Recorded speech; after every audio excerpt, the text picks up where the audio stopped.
제가 얼마 전에 한 영화 감독이 매체에 나와서 인터뷰하는 영상을 본 적이 있습니다. 재미있는 부분이 하나가 있어가지고 저도 감명 깊게 재미있게 봤는데, 그게 어떤 내용이냐면 이 MC가 이 영화 감독이 나왔는데 그 영화 감독에게 물어보는 거예요.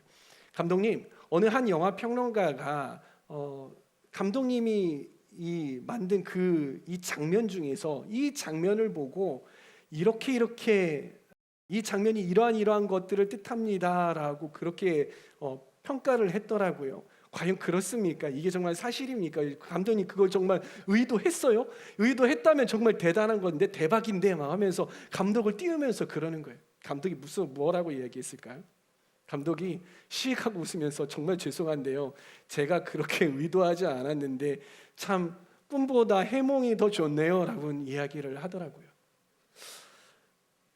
아무리 평론가의 말이 그럴듯하게 들려도요, 그게 막 감동 있고 우와 대박 이러한 생각이 들어도요, 감독이 전달하려고 하는 메시지가 아니었다면요, 평론가는 감독의 의도를 제대로 파악하지 못한 것이.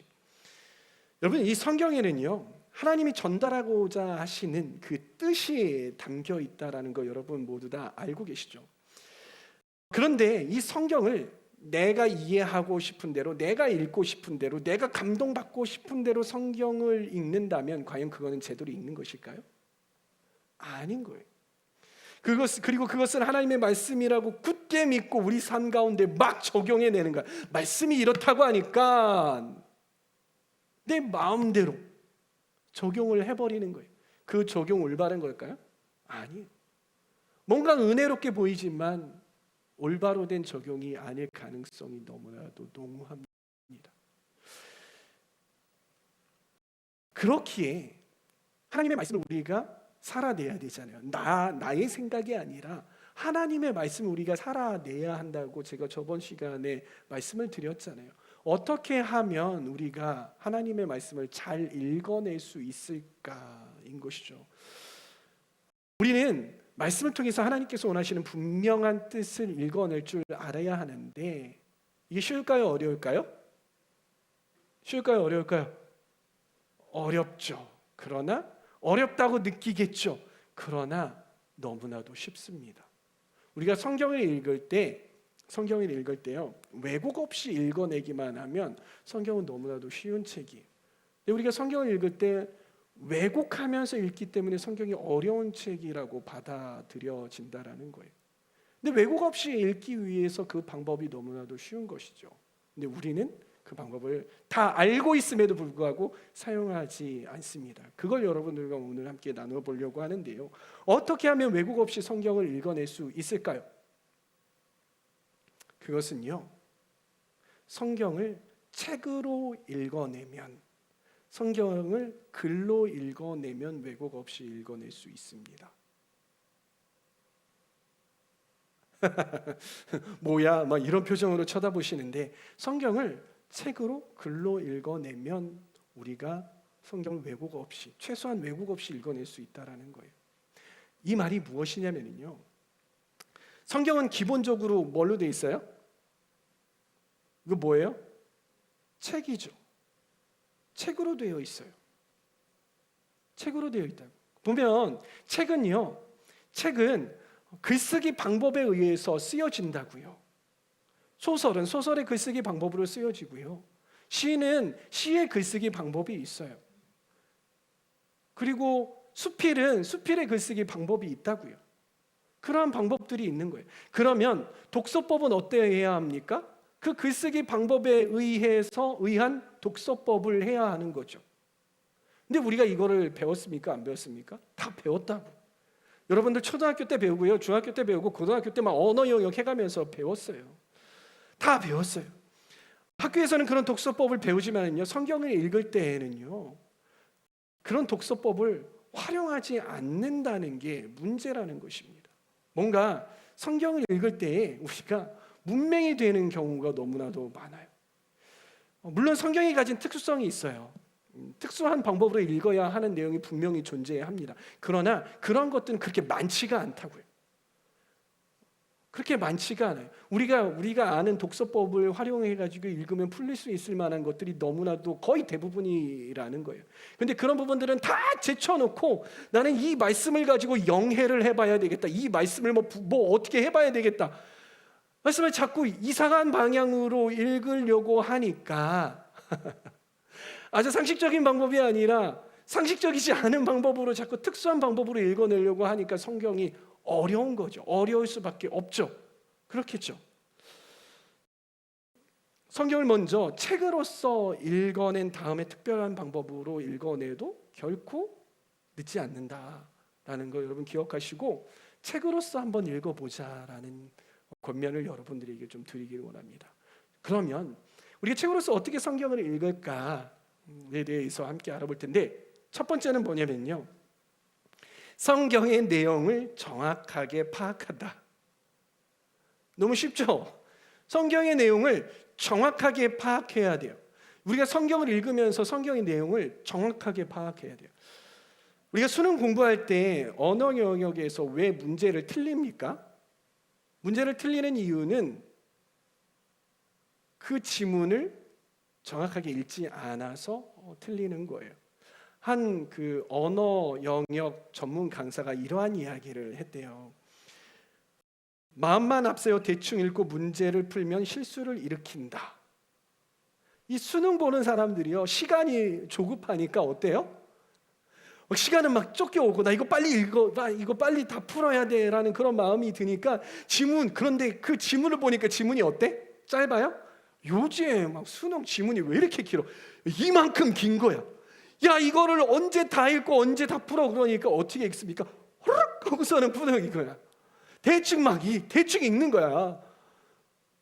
뭔지도 막 모르고 그냥 눈만 막 속독한다고 하면서 막 눈만 막 이러면서 막 읽고서는 문제에 먼저 눈이 가 있다고. 물론 문제를 읽고서는 지문을 보고 와야 되는데 이 지문을 충실하게 읽는 과정을 안 하니까 문제를 틀리는 거예요. 그렇죠? 자세히 안 읽으니까. 성경도 마찬가지예요. 우리가 성경을 과연 그렇게 언어 영역 지문을 읽는 정도로 읽느냐라는 거예요. 오늘 말씀 묵상해야지. 눈으로 대충 때려 읽고 이거 무슨 말이래? 잘 모르겠으니까 덮어. 이렇게 금방 끝나버리지 않느냐라는 것입니다. 우리가 최대한 성경을 자세히 들여다볼 줄 알아야 돼요. 그럴 때 그 안에서 성경이 전달하고자 하는 진의를 우리가 발견해낼 수 있어요. 그런데 문제는 무엇입니까? 시간. 바쁜 우리 MZ세대들, 우리 바쁜 청년들, 성경을 충분히 읽어낼 만한 시간이 없는 거예요. 내가 저것도 해야 되고 뭐 직장도 가야 되고 학교도 가야 되고 바쁘고 뭐 오면은 피곤하고 이런데 성경 이 두꺼운 거, 우와 두꺼워. 이걸 언제 다 읽어?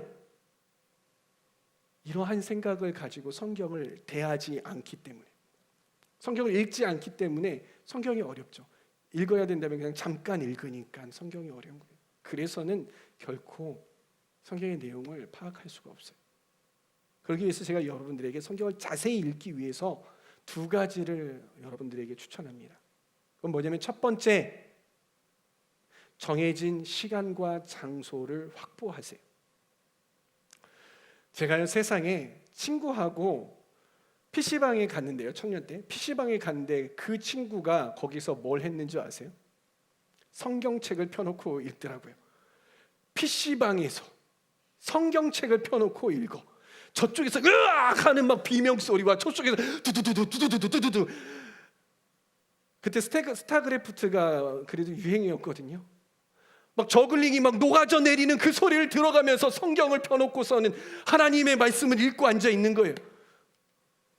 들릴까요? 안 들릴까요? 그 성경이 집중해서 읽을 수 있을까요? 없을까요? 성경에서 말하는 바를 그 친구는 찾아낼까요? 못 찾아낼까요? 성경에서 전쟁 씬을 좀 더 실감 있게 읽기 위해서 그랬나? 그럴 수 없는 거예요. 제가 좀 극적인 예를 여러분들에게 들었지만 이런 경우 얼마나 많아요. 뭐 읽을만 하면 사람들이 와가지고서 이거 뭐야? 너 이거 하고 있어? 이러고 있는데 성경을 읽으려고 하니 성경이 읽혀지겠냐고요. 잠자기 바로 직전에 성경을 읽으니 읽혀지냐고. 졸려서 지금 막 가려고 하는데 막 성경 읽으니까 좋지. 막 이게 무슨 내용인지 다 알겠죠? 안 읽힌다고요. 네.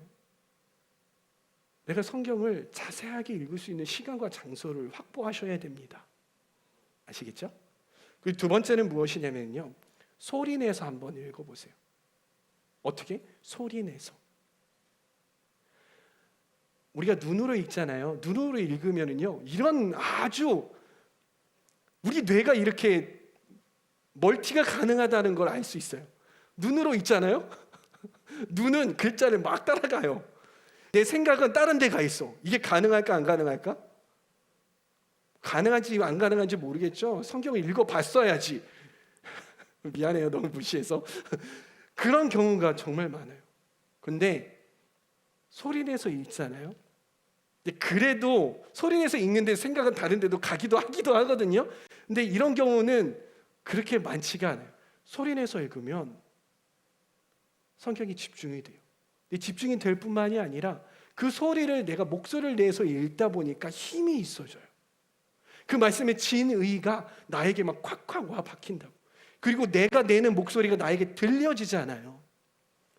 이게 상당히 영향력 있고 상당히 영적으로 파워풀하단 말이에요. 한번 소리내서 읽어보시기를 추천드립니다. 자, 그리고 두 번째는요, 숲을 보면서 읽어야 돼요. 따라해봅시다. 숲을 보면서 읽는다.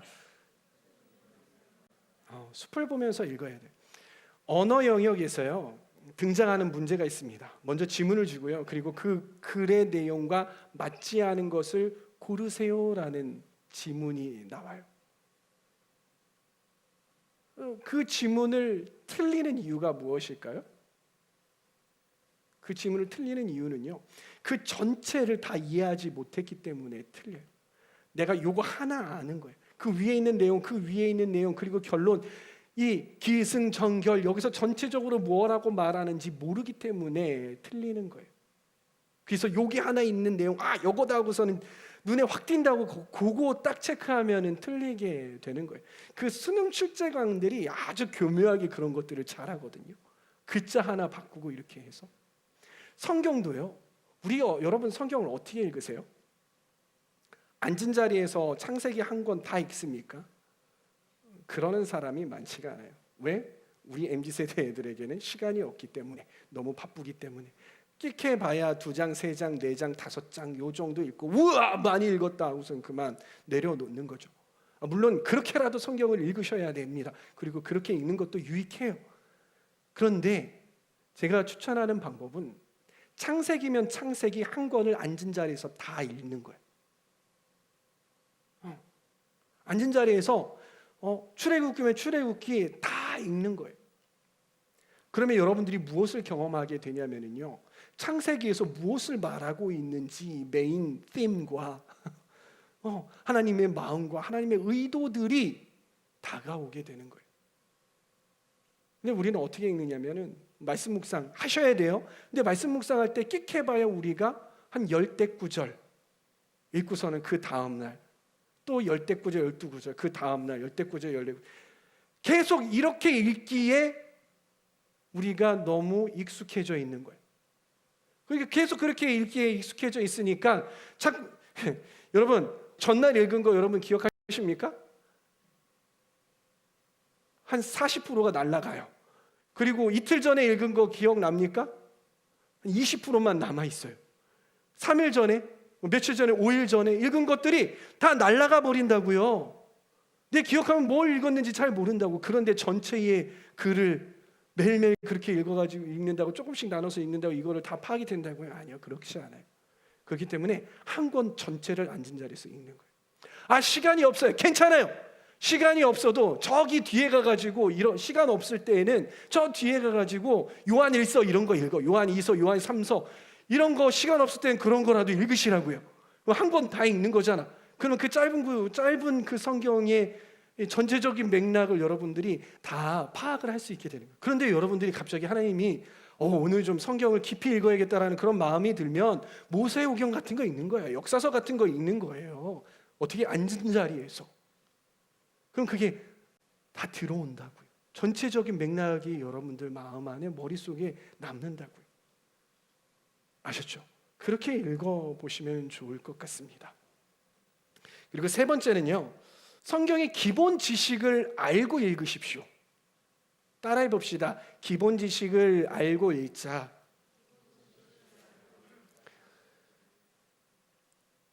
여러분 책 읽고 계시죠? 어떤 책이든지 읽을 거 아니에요. 책에 보면 맨 앞페이지, 그냥 책을 딱 열면 그 표지하고 붙어 있는 여기에 나와 있는 게 있어요. 뭐가 나와 있어요? 뭐가 나와 있어요? 이거 대답 못하면 책을 안 읽는 사람이야. 뭐가 붙어 있어요? 저자, 글쓴이, 뭐 역근이, 이런 것들이 여기에 딱 나와 있으면서 그 사람이 어디에서 태어나서 어느 학교에 나와서 어느 대학에 나와서 어느 대학 교수의 어떠한 책들을 집필을 했다. 그리고 마지막에 이러한 부분의 전문가다라는 저자의 정보가 담겨 있죠. 그렇죠? 딱 넘기면 뭐가 나와요? 머리말 나오기 전에 차례. 이거는 이런 구성 저런 구성은 이렇게 나와 있다라는 게 나오죠.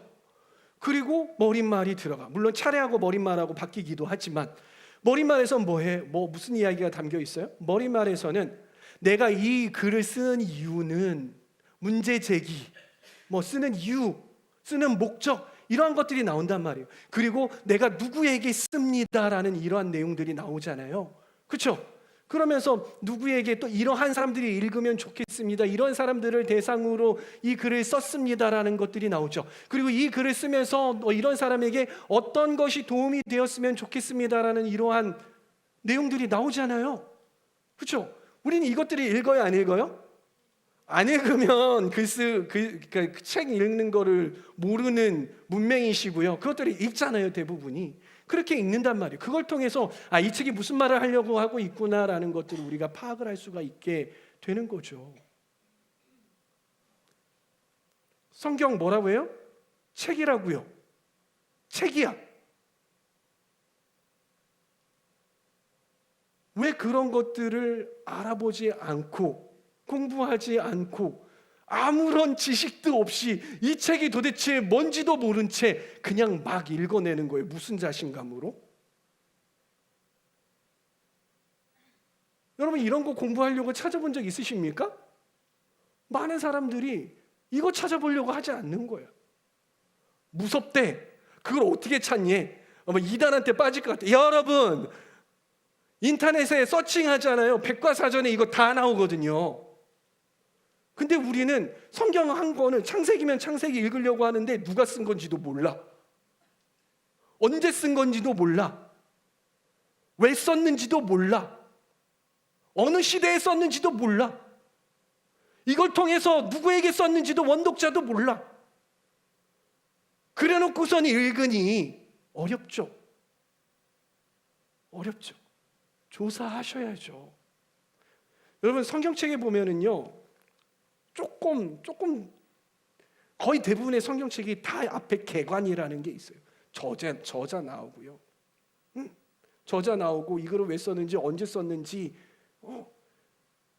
이 글의 성격이 뭔지, 어떤 거는 막 구조까지 알려줘. 이거는 A에서는 뭐라고 나오고 B에서는 뭐고 C에서는 뭐고 이런 구조로 되어 있습니다. 다 알려준다고. 근데 여러분들이 그거 관심 있게 봐요, 안 봐요? 안 본다고. 글쓰기인데 다 나와서 다 여기에서 친절하게 주는데 안 본다고요. 그거 보시라고요. 그거 보면 상당히 큰 도움이 된다고요. 근데 없어. 그게 좀 부족해. 그러면 인터넷 서칭해 보세요. 나온다고요. 그것도 싫은 사람 있죠. 그것도 못하겠어요. 저한테 카톡을 보내요. 그냥 목사님 제가 창세기를 읽는데 창세기 배경 좀 알려주세요. 그럼 제가 제 자료 많거든요. 그냥 드래그 해가지고 보내줄게요. 그렇게라도 읽으시라고요. 수요일 날에 김규호 목사님이 말씀 강해를 하세요. 여러분들 하는 큐티 있잖아요. 그 큐티를 이렇게 할 때 그 강해를 한다고요. 수요일날 나와서 말씀을 들으시는 분 몇 명? 그거 유튜브 찾아서 들어보신 분 없고, 물어보는 사람도 나한테도 없고, 그러니 성경이 어렵죠. 성경을 안 읽으려고 하는 거예요? 나 그냥 그 성경 내 마음대로 이거예요? 그게 아니라 상당히 큰 도움을 받을 수 있어요. 아시죠? 그래서 제가 하려고 하는 게 있어요. 그게 뭐냐면 모든 성경의 그 배경들을 여러분들이 읽기 쉽게 해서 노션에다가 올려놓고 여러분들한테 링크를 다 뿌릴까 생각 중이거든요. 괜찮겠죠? 한번 해볼게요. 네, 그렇게 성경의 기초 지식을 좀 알고 공부하고 읽어주시면 좋을 것 같습니다. 아셨죠? 그리고 네 번째는 성경의 구성을 파악해야 돼요. 따라해봅시다. 성경의 구성을 파악한다. 제가 그 초등학교 국어책을 보니까요, 이런 이야기가 있어요. 그러니까 글에는 글의 전개 방식과 구조가 있다 라고 하면서, 그게 뭐냐면요, 설명문은 머릿말, 본문, 맺은말, 논설문은 서론, 본론, 결론, 소설은 발단, 전개, 위기, 절정, 결말, 이런 것들이 있다라고 이야기를 해요. 이게 뭐냐면 전개 방식이에요. 그리고 글의 구조가 있다.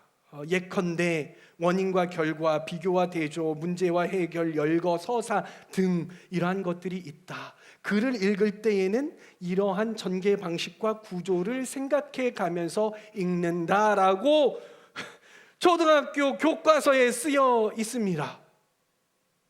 그리고 우리가 책을 읽을 때 이러한 부분들을 생각해 가면서 읽죠. 어떻게 해요? 차례를 가서 보면서 읽잖아요. 이게 막 고조가 되네. 절정인가 보다. 결말인가 보다. 해소되네. 결말 내네. 이러한 부분들을 우리가 알고 배웠기 때문에 알고 읽잖아요. 그렇죠? 그런데 성경은 이런 거 상관없어. 그냥 읽어 제끼는 거지. 글인데도 불구하고, 책인데도 불구하고, 난 모르니까 내가 눈에 들어오는 대로 읽을 거야. 내 마음에 꽂히기만 해봐라. 한 단어만 꽂혀라. 세상에 책을 읽는데 단어 꽂히라고 읽는 책이 어딨어요. 근데 우리는 유독 단어 하나 꽂히라고 책을 읽는다고, 그리고 그 단어 하나에 집착한다고, 그 성경 그 맥락에 이야기하지도 않는 맥락을 내가 생각하고 상상해 가면서 그것들을 내 삶 가운데 적용해 간다고, 그래 가면서 하나님께서 주시는 감동이라고 포장한다고. 근데 알고 보니까 그 정반대의 적용을 하고 앉아 있네요. 정말 이러면 안 된다는 것이죠. 그래서 우리는 구조를 잘 파악을 해야 돼요. 그래서 성경에서 자주 사용하는 구조와 전개 방식을 여러분들 우리 1청년, 2청년 전체 카톡방에다가 제가 올려놨어요. 보시라고요. 켜봐요. 그 다운받아, 이미지에. 저는 MZ세대라서 아날로그가 필요해요. 성경책 옆에다 여기다 꽂아놓고 그거 보고 싶어요. 저한테 얘기하세요. 코팅해서 줄게. 딱 성경책에 맞게. 아셨죠? 거기에 넣어놨어요. 근데 이것들을 제가 설명을 해야 되겠죠. 몇 가지 주요한 것들을 여러분들과 함께 나눠보려고 해요. 첫 번째는 진전이에요. 진전이 되는 거예요.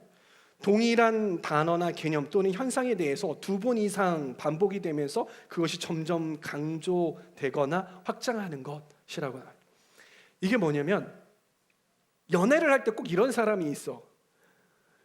이 처음 만나면 이 고백하는 것도, 고백하는 사랑 표현들도 좀 점차적으로 하는데, 처음부터 사랑해! 사랑한다고! 사랑해! 이러면 어느 여자가 좋아할까? 깜짝 놀래가지고 너 왜 그러냐? 사귀는 거 다시 한번 생각해보자. 이렇게 된다고. 처음엔 어떻게 해야 돼? 이거 100% 맞는 거 아니에요? 처음에 어떻게 해야 돼? 나 너 보니까 호감이 생기다. 나 너 좋아하는 마음이 있는 것 같아. 너 이런 부분들 정말 좋은 것 같고 저런 부분들 너무 좋은 것 같아. 야, 너 어떻게 그렇게 생각할 수 있어? 너 참 귀하다. 너 정말 예쁜 것 같아. 막 이렇게 하면서 가야지. 그 다음에 했을 때는 나도 모르겠는데 자꾸 너를 자꾸 만나다 보니까 내 마음이 호감이 생기는 것 같아. 내 마음이 점점 커지는 것 같아. 너도 한번 나에 대해서 한번 생각을 해봐줘. 이 정도. 그 다음에는 내가 며칠 지나서 내가 너를 계속 이제 만나다 보니까 내 마음에 사랑이라는 게 뭔지 알 것 같고 영화에서 말하는 그 이야기가 내 이야기인 것 같고 유행가의 가사가 내 이야기인 것 같아. 나 너한테 빠졌나 봐. 요 정도 해주면 좋다고. 그 나중에 여자가 의심이 들고 막 이렇게 하고 남자가 의심이 들고 이럴 때 그때 사랑해, 사랑한다고 이렇게 외쳐주면은 그래, 얘가 나 사랑하나 보다. 이렇게 진전이 있어야 될 거 아니야. 글도 그렇게 진전으로 사용을 한다고, 성경도 그렇게 진전을 사용한다고요. 여러분, 하나님은 최고의 로맨시스트. 아멘. 하나님이 그렇게 여러분들에게 사랑한다는 고백들을 하세요. 아시죠? 그래서 진전이라는 게 담겨져 있어요. 어떻게 보면은요, 어디에 있냐면 야고보서 1장 14절에서 15절이에요. 자기 욕심에 미혹되는 이야기가 14절에 나오죠. 15절에 욕심에 미혹되면 뭐가 된다? 죄가 나온다. 욕심에 미혹되면 너네 죄 짓는 거야 라는 이야기가 나요. 근데 죄가 상성하여서 사망을 낳아. 어때요? 강조가 되고 있죠. 강조가 되고, 이걸 보고 진전이라고 하는 거예요. 이런 표현이 있는가 잘 보세요. 앞에 나왔던 내용이 뒤에 나오고 이 뒤에가 맞물려서 나오고 읽어보니까 점점 단어가 격해지네. 진전. 아시죠? 그리고 두 번째는 절정이에요. 어떤 이야기나 사건을 어느 한 높은 지점으로 이야기를 진행해 가면서 그 후에 대단원으로 끝나면서 드라마틱하게 전개되는 것이라고 나와 있는데 어렵죠. 이게 뭐냐면은요, 서사가 있는 거예요. 어떤 한 지점에 고점이 있는데 그것을 향해서 슉 하고 이제 올라가면서 그 지점에 딱 다다르게 만드는 거지. 이걸 보고 절정이라고 하는데, 복음서에 보면은요, 예수님의 십자가 사건과 부활이 나오잖아요. 그거를 위해서 예수님의 탄생과 그 전에 어떤 족보 이야기, 이거부터 이제 시작이 되는 거야. 쭉쭉쭉쭉쭉 올라가다가 결국은 예수 그리스도의 십자가가 죽으셨다. 그리고 그가 부활했다. 하고서는 빵 하고 마무리를 짓잖아요. 이걸 보고 절정이라고 하는 거예요. 역사서나 이런 것들을 한번 보세요. 그런 이야기들이 많이 담겨져 있어요. 그리고 전환이라는 것도 있거든요. 논쟁의 방향이 언어 중심을 기점으로 완전히 뒤바뀌는 거, 이런 것도 있고요.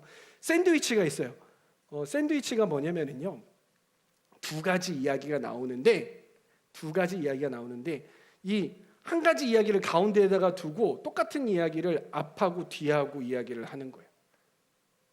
샌드위치를 보면 샌드위치의 이름이 무엇에 따라 바뀌어요? 속에 있는 것에 따라서 바뀌죠.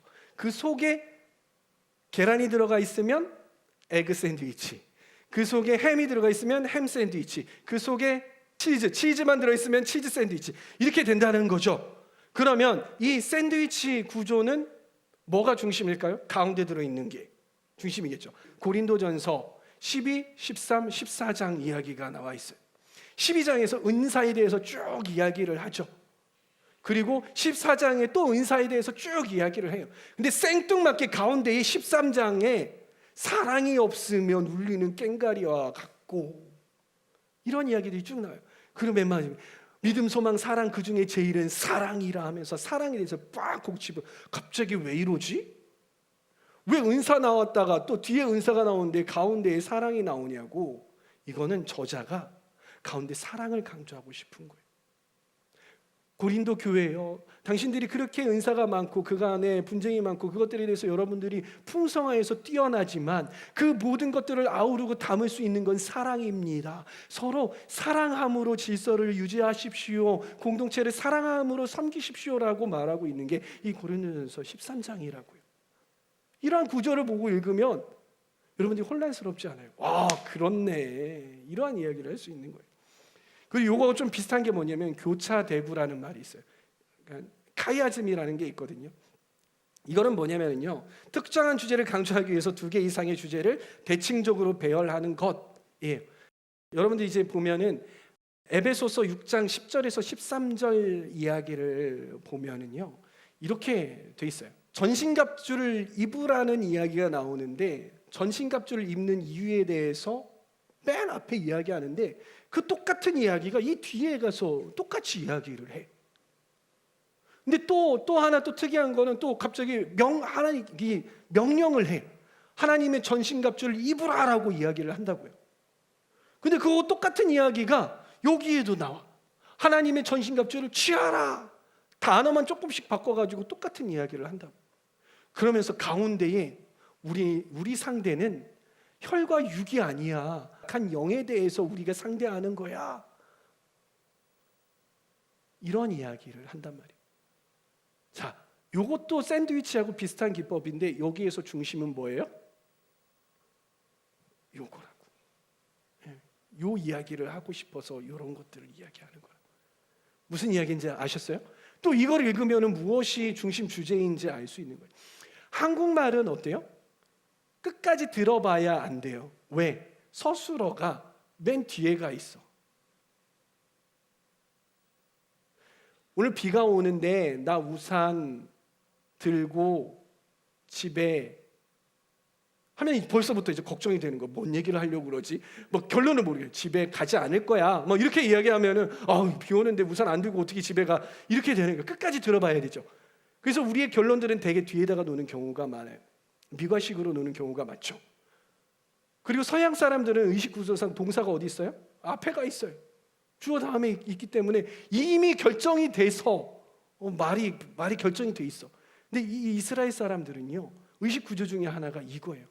하려고 하는 얘기를 가운데다가 두어요. 그리고 했던 이야기를 뒤에다 이렇게 두는 경우가 상당히 많아요. 성경책을 보면 제가 이걸 공부하고 봤는데 놀라울 정도로 많이 나와요. 이것도 한번 찾아가면서 성경을 읽어보세요. 대박이죠. 네. 그리고 수미상관, 인클루지오라고 하는 게 있어요. 수미상관이 뭐냐면 단어 혹은 문장이 맨 앞과 뒤에가 있고 그 가운데에 정말 많은 문장들이 존재하고 있는 거예요. 어떤 경우가 있냐면요, 시편 8편 1절에서 9절까지의 말씀이 있어요. 맨 처음에 어떻게 시작이 되냐면, 여호와 우리 주여, 주의 이름이 온 땅에 어찌 그리 아름다운지요 하면서 또 두두두두두두 이야기를 하는 거예요. 주가 지으신 달과 별 내가 보오니 막 하면서 그런 이야기를 쭉 한단 말이에요. 그런데 그 맨 마지막에 똑같이 여호와 우리 주여, 주의 이름이 온 땅에 어찌 그리 아름다운지요 하고서 맺은 말을 딱. 이거 주제 뭘까요? 무슨 이야기를 하고 싶을까요? 이거는 카이아즘과는 달리 A를 이야기하고 싶은 거예요. 감싸고 있는 욕을 이야기하고 싶은 거라고. 요 정도만 알면 여러분들 성경을 읽을 때 구성으로 헷갈릴 일은 거의 없을 거예요. 이렇게 한번 읽어보시지 않겠습니까? 어렵죠. 그러나 습관을 들이기 시작하고 읽기 시작하면 괜찮을 거예요. 전에 사역하던 교회에서 한 청년 자매가요, 이단 신천지에 발을 잠깐 담궜어요. 알고 담근 게 아니라요, 이 사람이 계속 막 찾아와가지고 성경 공부하자 뭐하자 막 해가지고 꼬신 거예요. 근데 인터넷에 찾아보니까 신천지였던 거예요. 그래서 나중에 막 끊어내고 막 이러는 과정들이 있었는데, 제가 물어봤어요. 야, 너 교회 다니고 알만한 애가 왜 신천지에 빠지게 되었어? 라고 물어봤어요. 그랬더니 이 친구가 뭐라고 하는 줄 알아요? 성경을 더 깊이 알고 싶어서 성경 공부 가르쳐 준다고 해서, 그래서 제가 발을 담궜더니 빠져나올 수 없게 되었어요. 이 신천지 이 사람들은요, 자기네들이 성경에 권위 있는 티처들이라고 이야기를 해요. 웃기죠? 이단이 말씀을 왜곡하고 이러는 이단이 신천지가 이런 이단들이 말씀에 권위 있는 사람이래. 근데 왜 이런 현상이 한국교회에, 신천지와 같은 이런 이단들이 한국교회에 이렇게 많이 퍼져 있느냐라는 거예요.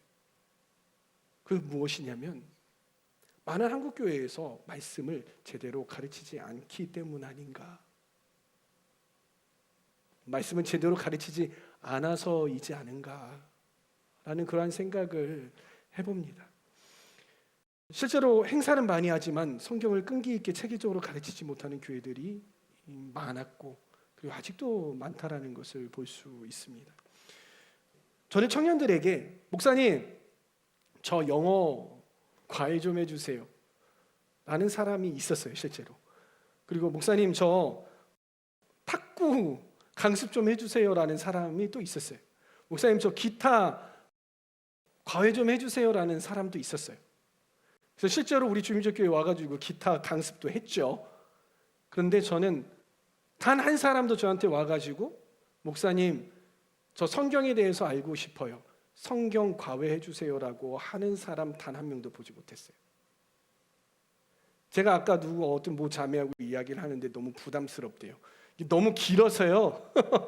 너무 길어서 이거 언제 다 해요? 목사님하고 살아야 되겠어요. 부담스럽다라고 이야기를 하더라고요. 근데 저에게는 한 가지 책임감이 있어요. 그 책임감이 무엇이냐면요, 에스라서 7장 10절 말씀이에요. 있나요? 예. 함께 읽어볼까요? 시작. 에스라는 주님의 율법을 깊이 연구하고 지켰으며 또한 이스라엘 사람들에게 율례와 규례를 가르치는 일에 헌신하였다. 포로 귀환을 해서 성전을 재건하고 할 수 있었던 이유는 무엇이었냐면 에스라가 말씀을 살아냈고 가르쳐냈기 때문이었던 거예요. 저는 그래서 이 마음이 항상 있습니다. 목회자로서, 성경을 가르치는 사람으로서. 그래서 조만간 우리 청년부에도 성경을 가르치는 과외 내지는 성경을 가르치는 강좌, 성경을 가르치는 훈련을 시작하도록 하겠습니다. 그래서 여러분들이 성경을 제대로 읽고자 하시는 분이 있다면 많이들 참석을 하셔서 같이 성경을 읽기도 하고 묵상도 하고 암송도 하고 성경을 줄 그어가면서 컬러 코딩도 해가면서 정말 성경이 무엇을 우리에게 말씀하고 있는지 말하고 있는지 함께 연구해 보았으면 좋겠습니다. 그럴 때에 우리의 청년들이 말씀을 제대로 알고 준행할 수 있는 그러한 청년들, 세상이 감당하지 못하는 청년들, 말씀대로 살아감으로써 진정한 제자가 되는 그런 청년들 될 수 있으리라 믿습니다. 아멘.